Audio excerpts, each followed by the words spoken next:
Releasing their 10th album should be reason to celebrate for Westlife, but it's been a tough year for the Irish band, clouded by the deaths of both Cian's dad and the sudden loss of Nicky's father just a month ago.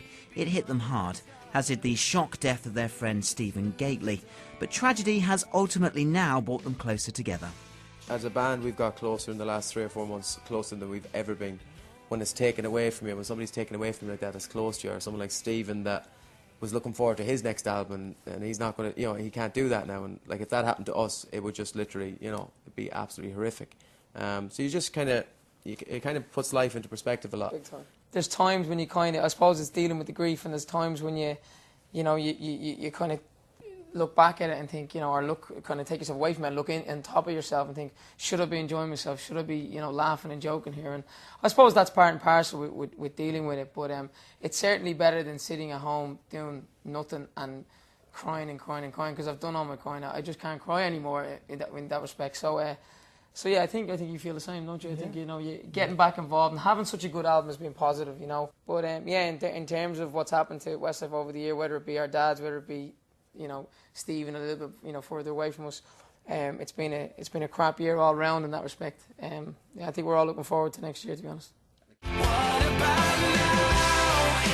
Staying positive and sticking together has been the way through the last few months. They've appeared recently on The X Factor, and like any group of mates, when they're not talking about football, they're talking about who they think will win the show. And Mark's offering us his views on Jedward. If anything, they'll do better off away from being on The X Factor than, you know, when they were on it, because they won't start getting all the same criticism, you know, because I think there's something different to sort of, you know, what Leona is or whatever. They're not like a music act. I think Joe should win. Yeah. I think he's definitely the most rounded kind of pop star on the show that's left, for me. Daniel, you a fan of Daniel? Yeah, I was a fan of Daniel. I don't know, it just he just doesn't do it for me anymore. Really? Yeah. Why? Don't know. Okay.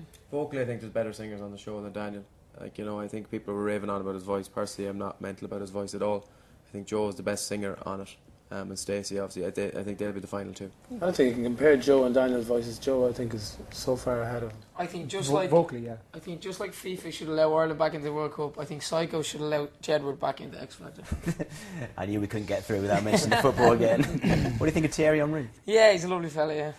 Delighted, can't wait to meet him. Any messages? Thierry, you're a cheat. I'm sure he'd be watching. I'm sure he cares, eh? Thierry, if you're watching, you can get your hand on a copy of Westlife's new album this week. Steve Hargrave, Sky News.